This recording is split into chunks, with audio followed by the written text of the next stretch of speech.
There's a light in the sky, rising in the air. There's a feeling so strong. It's time to light the fire, like a bright shining light. Getting more out of life. Love, sharing time with friends. Feeling so strong.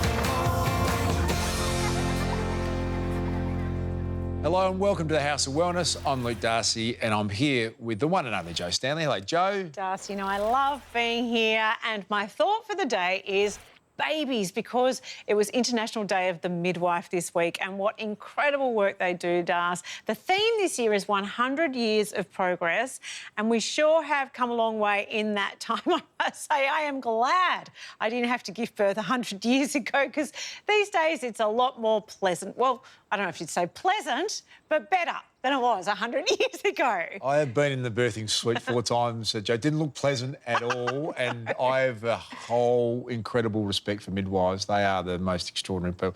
Spent a lot of time calming me down, Joe. I was terrible in that situation. Yes, they are amazing. It is a special profession, and the care they provide for women and their babies and their partners and support team as well, I think, is just not publicly recognised enough. And frankly, I don't think they're paid enough as well. So to all the midwives, I say thank you. Yeah, well said, Joe. And speaking of new, as of today, we have a brand new member of the team here on the House of Wellness. Welcome journalist and health ambassador Jackie Felgate. Great to see you, Jackie. Oh, Darcy and Joe, so great to be here. Feeling very comfortable in these chairs. Yeah, looking forward to it. We're thrilled to have you here, Jackie. Melbourne viewers know you well as a familiar face from the nightly news. You have a massive following on social media, and word around the traps is that you are a mad AFL fan as well.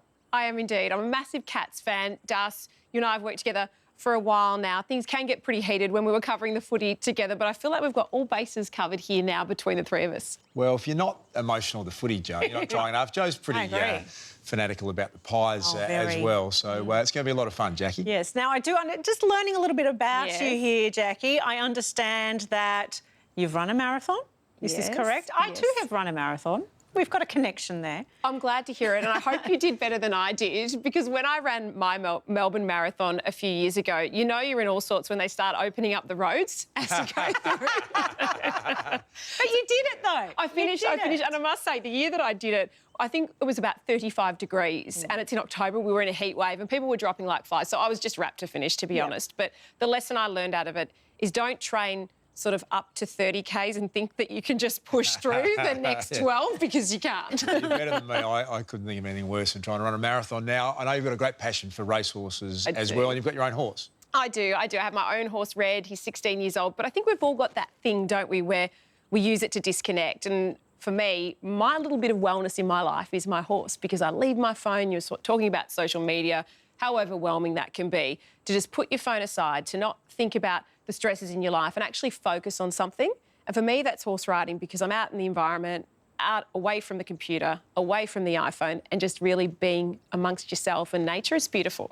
Well, Jackie, welcome to the House of Wellness. Great to have you on board. And each week you're going to be giving us a roundup of what's happening in health and well-being. So we're going to start right now. Jackie, what's making headlines? Well, Darcy, how lucky are we to be living in the age of modern medicine? From diagnostic tests to MRIs and do-it-yourself tests like COVID rats and DNA tests.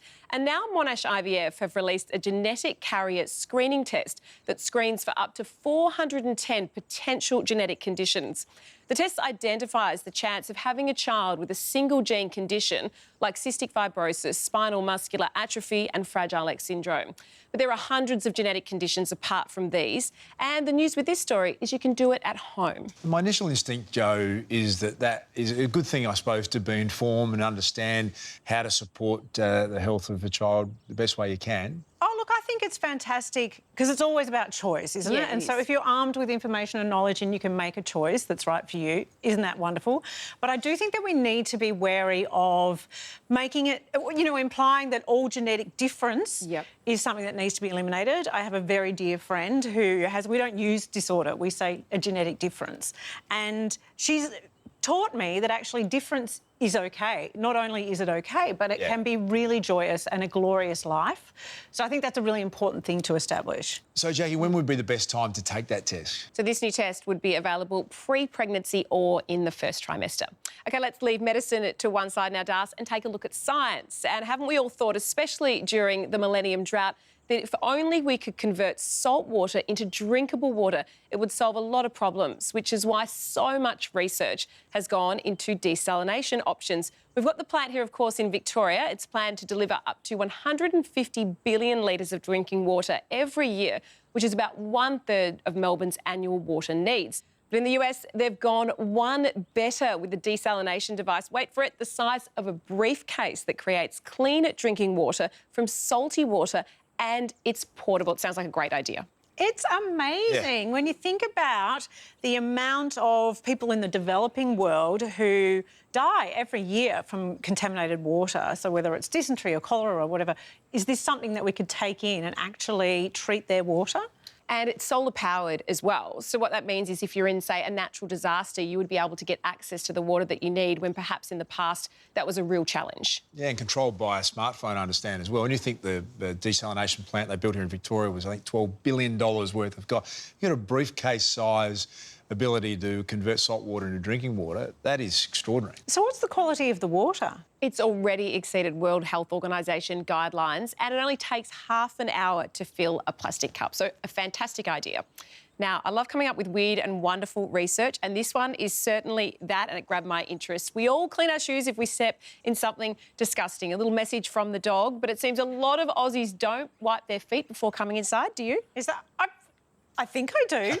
Maybe I don't.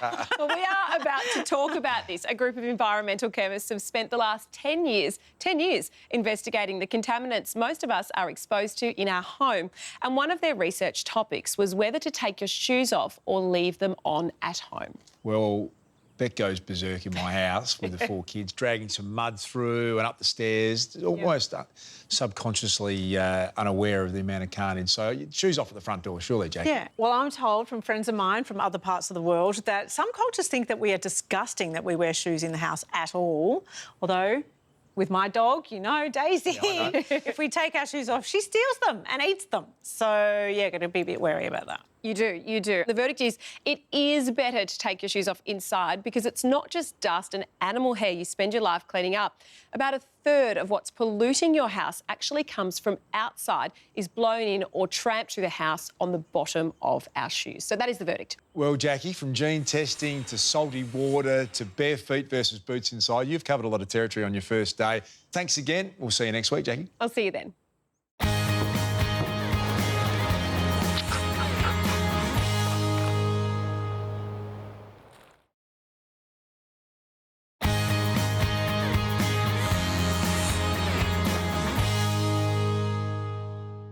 Joe, anyone who owns a TV or has access to the internet would be across the controversy sparked at this year's Oscars when Will Smith stormed the stage and slapped comedian Chris Rock. Pretty shocking moment, I have to say. Bizarre behaviour. And it was all because of a joke Rock had made about Will's wife, Jada Pinkett Smith. Well, the actress was rocking a shaved head at the awards ceremony. It looked amazing, but she did come out in December on Instagram to say that she had alopecia, which is an autoimmune disease that attacks the hair follicles and makes the hair fall out. Yeah, the Oscars controversy has definitely put alopecia under the spotlight and is still a hot topic, especially for those who suffer the same condition. I have alopecia universalis. Basically, that means that I don't have a single hair left on my body. It's all gone. I have alopecia areata Orpheus pattern, which is a circle around my head. I lost all of my hair, but I'm now in remission as my hair has grown back. I occasionally get a few little hairs, you know, here and there on my head or my arms, but it's pretty much mostly, completely head to toe. I've had alopecia for about 3.5 years and it's still in its sort of up and down phase. It sort of hasn't reached its level. My alopecia is alopecia areata, and that's generally just small patches on the back of my hair. Alopecia affects nearly 2% of us at some stage in our lives, but everyone's experience is different. For me, it was a tiny little patch on the back of my head. I was doing my hair to go to the races and found it was really smooth and shiny. I was like, oh, what's that? and thought maybe I'd burnt myself and made the hair fall out or something like that. And over the next month, kept touching it, and I was like, I think it's getting bigger. And then, yeah, it started to fall out really quickly. I lost half the hair on my head in about a week. And then within a month, I had to shave it. It was all like, couldn't hide it anymore. And then within 6 months of the first patch, it was head to toe, not a single hair. And no major event in your life that... Not really. Like, lead to it. it was like, you know, I was working lots and probably not taking the best care of myself, but it's also, you know, that's not necessarily the cause of it. No. It could have just come out of nowhere, and it's just, who knows? A lot of people say stress causes alopecia. It is autoimmune, so they're really not sure what causes alopecia. So I felt it was stress for me. I had a little traumatic episode within the family, and then 12 weeks later, it started. For me, it was just a little patch, and my wife found it, and she said, "Oh, did your hairdresser nick you?" And I was like, All No. similar experience. and then it just spread underneath, and then to my beard, and I didn't really think too much of it, but it just never went away. Alopecia doesn't really have any physical harm on a person. For some people, not having any eyelashes or nose hairs can have a bit of an impact in terms of allergies and that kind of thing. It's more of a mental impact for many people. My experience, and maybe shared, was I didn't feel attractive anymore, and I did worry that my partner wouldn't like me anymore because that's not the person that he met, and that was quite challenging, and I had to get a lot of reassurance. Do you still like how I look? Am I still pretty? Am I still beautiful? My universalis is fairly new, so dating, I just haven't bothered to, because when do you disclose it? Straight up? 6 dates in, 2 dates in, like, are you lying if you don't tell them straight away? And then, of course, the feeling of being ugly, or they don't want to be with someone that's bald. I think everyone just instantly thinks you're sick, even though, like, I have people tell me that I don't look sick. Like, I had someone out on a night out come up to me and, like, be like, screw cancer, screw chemo. And I was like, how do I respond to this? Like, and there's a lot of assumptions. Yeah, my confidence, well, I'm a quiet person, but it just, shot to bits, really. Like playing football on a Saturday, you're just not yourself. And I think I've struggled a lot. For a male, it shouldn't be too hard for me to have no hair, because every second or third bloke is bald. But from my perspective, my family's got hair, and it's just not a normal thing in our genes. I find that a lot of my family don't ask about it, which is hard to deal with because they don't really care. But I'm happy to talk about it to them, but I'm not one to bring it up. In terms of treatment, first step is seeing your GP and then your dermatologist. There are medical treatments available. However, they're not very accessible to everyone. The first medication I went on was a medication they give to people to stop organ transplants being rejected. And I got hair growth back, but literally everywhere. So I had like peach fuzz all over my face, and it was really white, blonde and fluffy, but then that started falling out. And then they put me on a chemo drug, which was meant to stop my immune system, like lower my immune system so that that would work. And I just had the biggest allergic reaction to that. I had a big puffy face the day I took it. I couldn't speak. I'd lost the ability to speak. That's how like much it messed with my body. I've obviously responded incredibly well to medication. It's very costly. I think that is a big consideration, and you do need to weigh up your long-term health with being on medication. I've had relapses in being on the medication, but for me, for the moment, it's working. It seems to be working. So that's a decision I've made to stay on that long term. You have heaps of wigs though, don't you? Oh, yes. So I have about 14 or 16 wigs. I've got my halo wigs for under beanies, long, short, curly, straight. One of the best things that happened just recently, my daughter has singing weekly, and her singing teacher turned to me and goes, "You always look like you've stepped out of a hair salon." And I might just be in activewear or whatever. And I said, well, actually.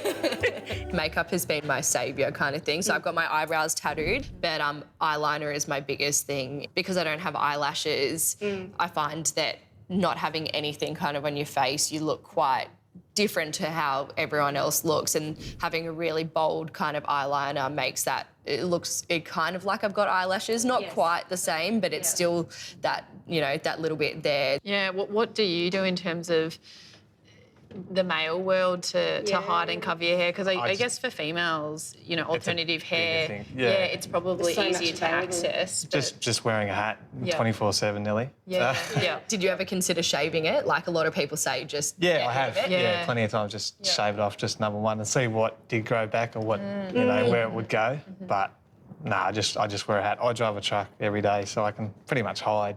I've seen people for help about it, and it's just going to be ongoing. Look, hopefully we get to the point one day, because when people will ask or I speak, they don't know what alopecia is, and then you've got to explain it to them. And it'd be nice to get to a point where people know it like cancer. You know, they understand what it is, how it, you know, there's different forms of it, this, that and the other, so you don't get these bizarre stares and people thinking you're sick. It's nice to have a common thread. Absolutely. It's like people that get it, it's kind of heartwarming, and it reminds you that you're not alone. I mean, like we have been, you know, all had our different experiences, and it's so obvious that we all have very different experiences, but they're all still so similar at the same time. It's just nice to be around people that actually get it. Well, hair really can be such a big part of our identity and define how we feel and how we're seen. Because I know if I'm having a good or a bad hair day, it really does impact my mood, and it affects the way I relate to other people and how I feel people are relating to me. I don't think you can discount the impact your hair has. Yeah, one of men's biggest fears as we age is losing our hair. Going bald isn't the same as alopecia. However, losing your hair in any way is still a pretty big deal, Jo. Yeah, absolutely. It can be really traumatic. But nowadays, there's so many options. Hair extensions and weaves are commonplace, and wigs are back in a big way. They range from your $10 novelty variety to custom-made high-end wigs that can sell for $10,000 or more. $10,000, undetectable, I'm assuming. Well, they're absolutely beautiful. And check this out. We caught up with a Melbourne-based wig maker whose creations have been worn by everyone from Jude Law to Julia Roberts, but whose biggest joy is making wigs that help regular clients feel great from head to toe.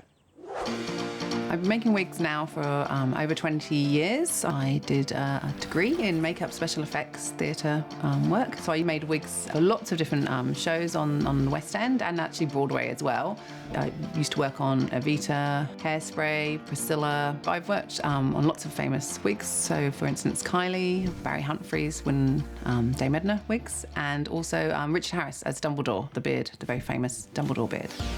Louise Rinaldi made a name for herself by creating imaginative and flamboyant hairpieces for stage and screen. But since moving from London to Melbourne with her husband 10 years ago, her focus has shifted from designing wigs that stand out to ones that blend in.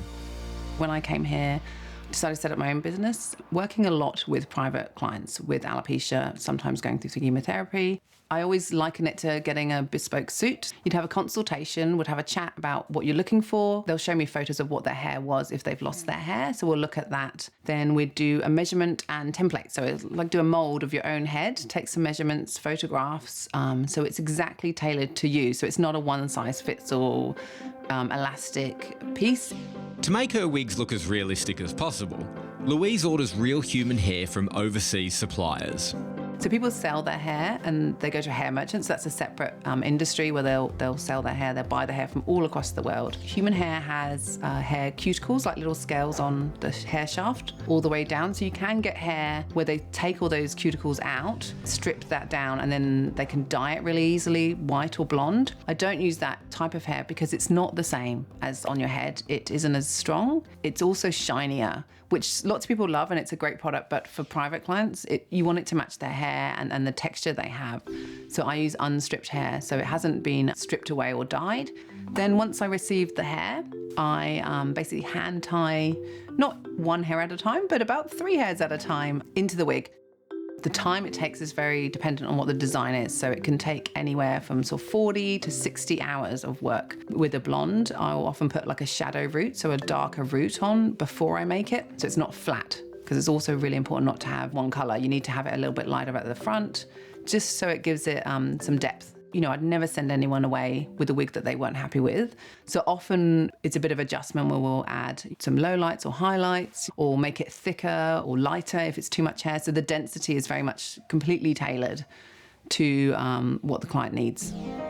What's rewarding about working with private clients as opposed to doing work within the entertainment industry is that you change someone's lives. You really make someone who didn't want to go out of their house, they're not feeling comfortable, they have a wig or hairpiece, they now feel they can go out. They enjoy dressing up the wig and, you know, styling it. I get such lovely emails and messages saying, you know, it's changed my life and I love it. And people have just said, oh, your hair looks lovely. So they really love that someone's recognizing that they look different, but it's not going, oh, that's a great wig.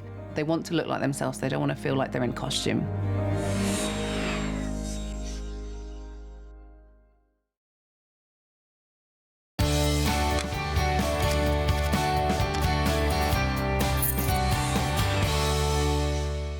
So, Jo, tell me, how would you describe your relationship with money?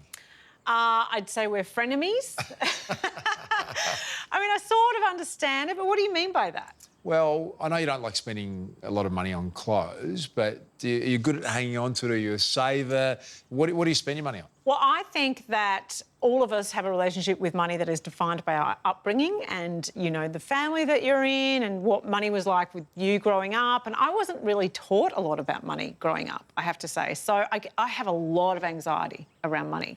I don't like spending it, but somehow I'm not very good at saving it either. So what about you? Well, I spend a lot of time thinking about it. I suppose most people do. I always, you know, sort of look at the family and have these moments where you think, you know, the responsibility of wanting to provide well for them, Jo, is almost something that I think about more than anything else, and maybe a bit too much. And we hear so much about online tests to get an understanding of your personality type, but a lot of these tests focus on relationships or work, Jo. Not too many reveal much about how we relate to money. It's well documented that there are financial personality types, and while there's too many to mention, here's a snapshot of the main ones that you might just recognise in yourself. You just love stacking the cash away. There's nothing you're really saving for, but you've got a big safety net, just in case. But what's the point if you don't have something to work towards? Spend some on you or someone else, and then see how you feel. Isn't it just the best feeling to splash that cash? And when you're a bit down, buying up big makes you feel better, but only for a minute. Think before you buy or spend money that you just don't have. It's a ticket to being broke or even bankrupt. Money is what makes your life go round. But when it takes over, that's no fun. Your friends, family and well-being is a big price to pay for being a workaholic. The key word here, balance. And share some of that cash around.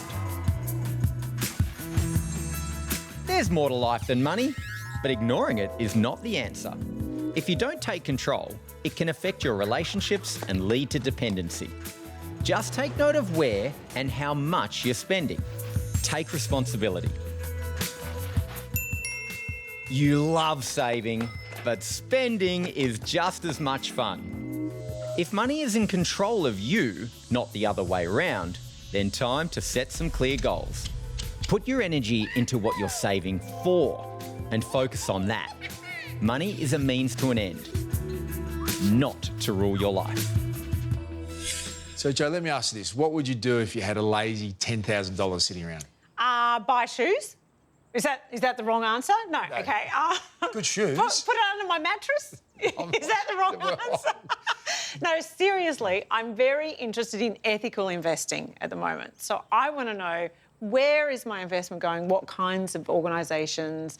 Who is in their board as well? Like, you know, being a little more engaged with my money so that I know it's doing the right things that align with my values. So, like, by investing in nicotine and stuff like that? Yeah, exactly. Ammunition, that kind of thing. That's what I'm really into.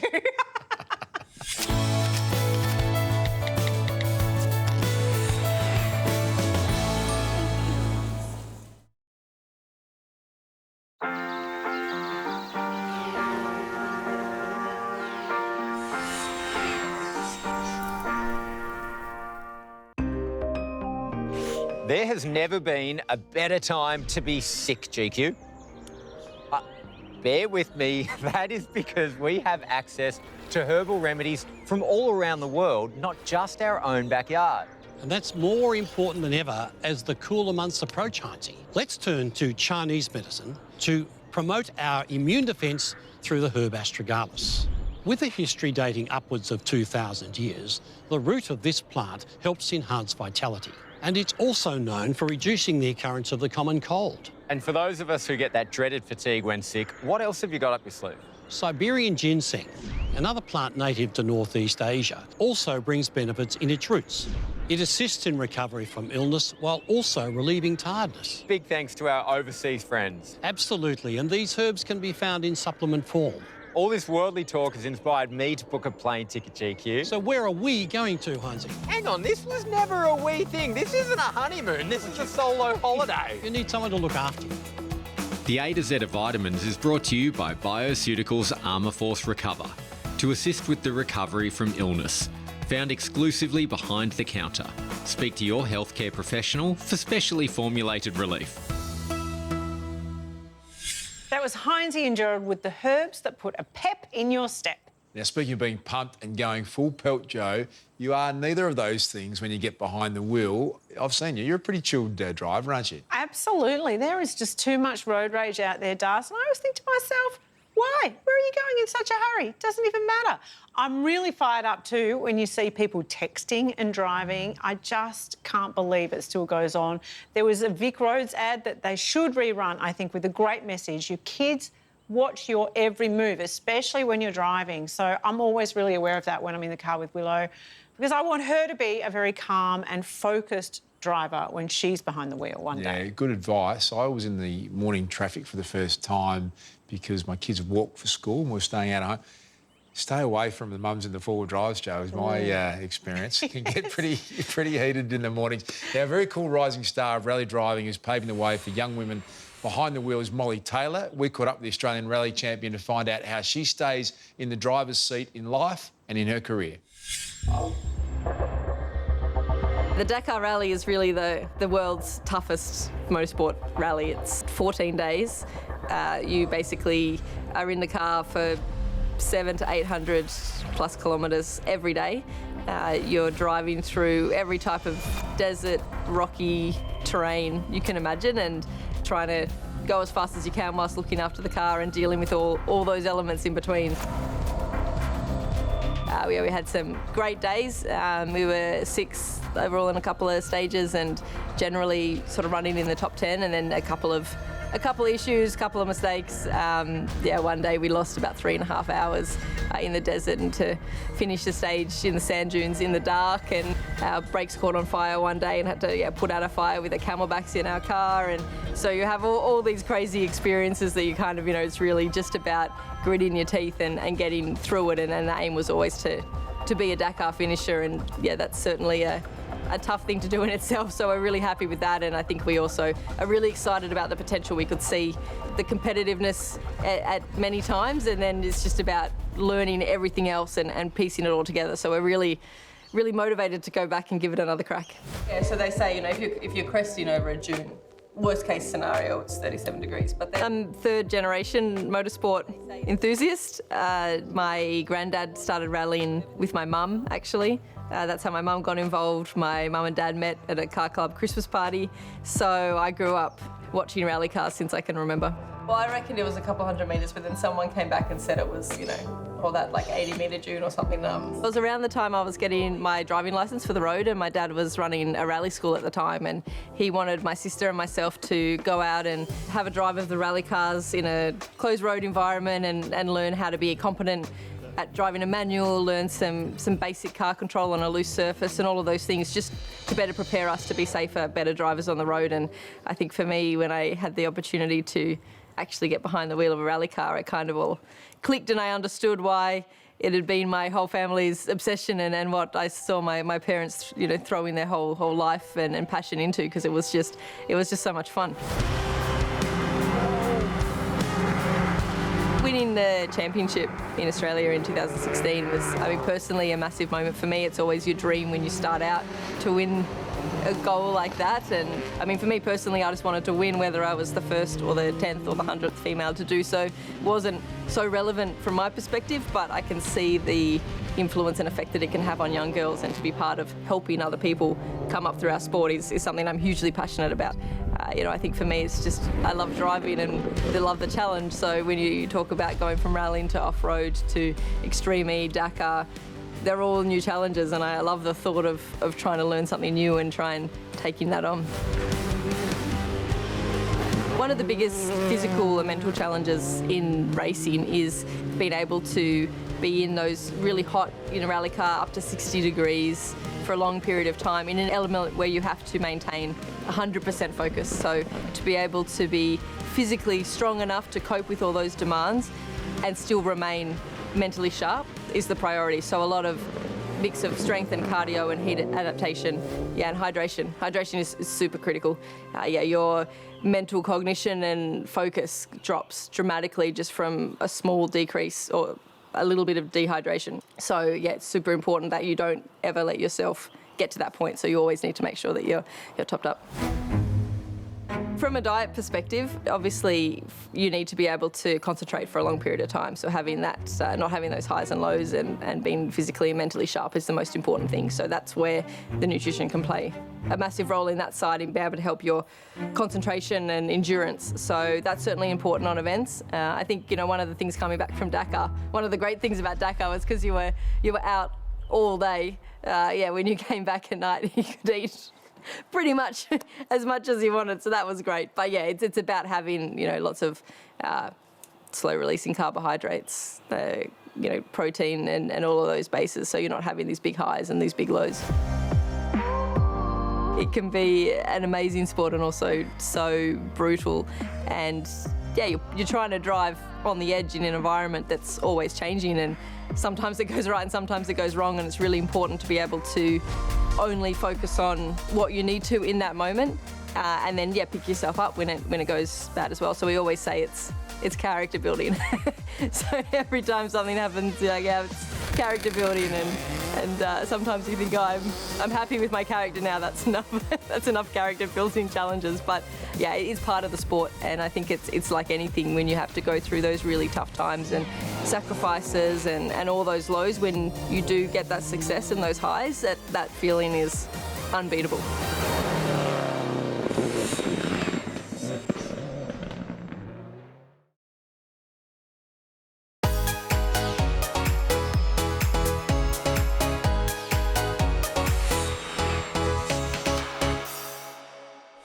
Skincare can be overwhelming, but it doesn't have to be. Decisions on what product, what order, and what benefits can all be resolved if there was that magic all-in-one product. And the good news is, there is, and it's one of my favourites, and it's sold every 10 seconds worldwide. The holy grail of the skincare world, the Embryolisse Le Crème Concentré, is a multi-purpose miracle worker. It's predominantly known for hydrating and nourishing skin as a face and body moisturiser. But the cream can also be used as a primer. Plus, it also acts as a cleanser and, my favourite, a beauty mask. Ingredients include shea butter for plump skin and soy protein for brightening and creating that natural glow. You'll also find beeswax, which is a natural skin protectant. And finally, aloe vera, which soothes the skin. The cream is paraben-free and not tested on animals. What I love about being a makeup artist is sharing these secrets with you at home and being able to educate you on how to use them. In particular, pressing Embryolisse into your foundation afterwards gives you that beautiful glow. Radiant skin is for everyone, and simple is beautiful. Thanks to Jade with some great tips on keeping your skin hydrated. And speaking of hydration, or maybe dehydration, Das, a bit of a question for you. Do you remember when you had your first alcoholic drink? Well, I grew up in a family of publicans, Joe, so there was always a bit of access to it. And Dad in particular was big on, from pretty young age, have a small, taste of the wine that was on the table. So from young age, I can remember the first time I ever did it, which was probably about 15, which when you look back, having got kids that age, I think that was, you know, maybe a bit out of control. How about you? Oh, well, yeah, absolutely. There was a big culture of underage drinking when I was growing up, and it was kind of there from the age of 15 or 16. And you're right, I look at my daughter who's 13, I'm like, you're 2 years off that. That does not compute at all. And it's very dangerous and alarming. So I've got kids at that age now where alcohol is definitely around them. They're, you know, getting curious, no doubt about it. One's 18, so he's obviously able to do what he likes. What I love about, I'm finding this generation, we used to probably sneak it over the back fence into a party and, you know, get away with it. They're very upfront with, we're having a party, this is how it's going to go, and you sign consent forms, you get the other parents to sign consent forms. I think it's a much more mature approach to it than we had, Jo. Well, in Europe, the legal drinking age is 18, which is the same as here, but it's way more common and culturally accepted to let kids even as young as 12 to have a glass at home. And some people here let their kids start early too, and the thinking there is exactly that. They're allowed to do it and they're supervised, then teens are less likely to go crazy binge drinking with their mates. It sort of demystifies it a little bit too, doesn't it, as you grow up? And we know that if you ban something outright, it immediately becomes more appealing to most kids. But there's been a heap of recent studies looking into teen drinking, and the theory is that letting kids drink at home is a much safer option. That actually doesn't hold up, Jo.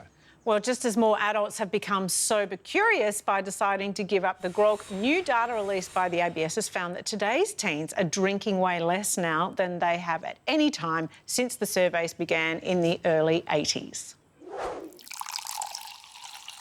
My message to parents is that they shouldn't feel bad or guilty if they've allowed their kids to drink at home. I think there's been a lot of conflicting information out there over the years about what the best approach is to addressing alcohol use among adolescents to, you know, when they should be initiating alcohol use.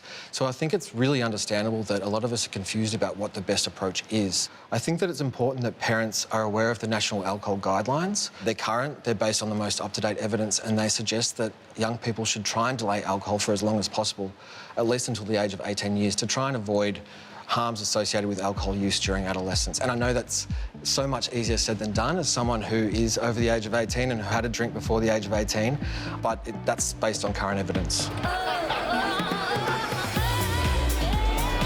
Our findings showed that teenagers who had permission to drink from home were significantly more likely to have recently drunk, so they were more likely to have drunk in the last month and in the last week, and they were also more likely to have experienced various types of alcohol-related harms. So those harms included getting into trouble at school or work because of alcohol, getting into arguments with family members, becoming violent, getting injured, or having sex with someone that they later regretted. And there's always a risk with adolescent alcohol consumption that they develop problematic alcohol use behaviours later in life. Are there risks physically as well? There's the risk that all of us might experience as a result of alcohol use. So there's damage to the body, there's damage to the brain, potentially, particularly to developing brains in adolescence. But again, there's violence, there's injury. Even just from falling down while drunk, there's that risk that all of us face. Doesn't matter if you're an adolescent or an adult. One of the interesting findings from our study was that the more frequently parents drank, the more likely they were to allow their kids to drink at home. So I think that parents probably need to be a little bit mindful about how their own alcohol use might affect their parenting practices around alcohol consumption among their kids. I think it's important that all of us are aware of modelling inappropriate relationships with alcohol when we're around young people at events like family functions, such as at Christmas, and also in public and in community settings like at sporting events, for example, like maybe at footy matches. How honest should we be with our kids about the damaging effects of alcohol? I think we should be very honest. I think that some young people might think that the most harmful effect from alcohol might be a hangover.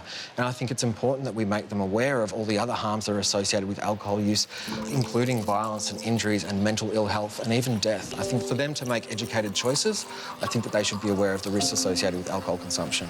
So were you surprised by the results of this study? I think I was surprised that there weren't as many teens as I expected who had permission to drink from home. So we estimated that around about 28% of teens in Australia who are aged 16 to 17 had permission to drink from home, and I thought that percentage might be higher. And that's probably a reflection on the culture around alcohol when I was growing up in Australia and in my community. I come from a regional town. And I'm hoping that we're moving away from that culture of embracing and encouraging and promoting alcohol use, particularly among adolescents, and educating people more about a responsible relationship with alcohol.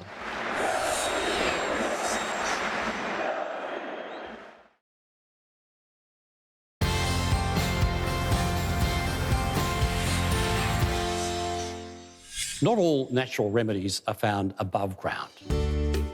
In the crystal waters of the New Zealand coastline, you can find a very special mollusk native to the area. Known as the green-lip mussel, or Perna canaliculus, it contains a rich natural source of powerful anti-inflammatories, vitamins and minerals. Back in the 1970s, interest began in its healing properties when it was observed that Maori people living near the coastline had less incidence of arthritis than those living inland. After extensive research, they found that the mussels were full of natural proteins, glycosaminoglycans and omega-3 essential fatty acids, all of which will help relieve mild joint aches and pains, mild joint stiffness and inflammation, and relieve the symptoms of mild arthritis. Although there are some delicious recipes you can make using green-lip mussels, it's not the most practical way to reap the benefits. Thankfully, you can get green-lip mussel in supplement form. Turmeric is another powerful anti-inflammatory which can be combined with green-lip mussel to form a natural powerhouse. Don't let mild arthritis or joint pain and stiffness hold you back from moving through life with ease. That was GQ taking us on a trip across the ditch. Vaccinated Aussies are being allowed back into New Zealand once more, which is great to see people back and travelling again. Absolutely. A story that came out of New Zealand recently that I loved was how one small act by a 22-year-old uni student made a massive difference to a fellow Kiwi's life. After overcoming her own mental health struggles caused by the pandemic, Brooke Lacey put hundreds of signs of hope on local bridges and overpasses and as a bumper sticker on her car, and it prompted a stranger to leave a note under her windshield saying that her message had been taken as a sign that literally saved that person's life. Isn't that beautiful? It just goes to show that the smallest and most random acts of kindness can make a huge difference. Yeah, that is a beautiful story all around, Joan. You can never know what's going on in someone else's mind or the impact what you say or do might have. It's a great message to finish our show on for today. Big thanks to our newest team member, Jackie Felgate. Great to see her on the House of Wellness. Gerald Quigley will help me light up the airwaves on the House of Wellness radio show this Sunday. Thanks as always to our great friends at Chemist Warehouse. We'll see you again soon.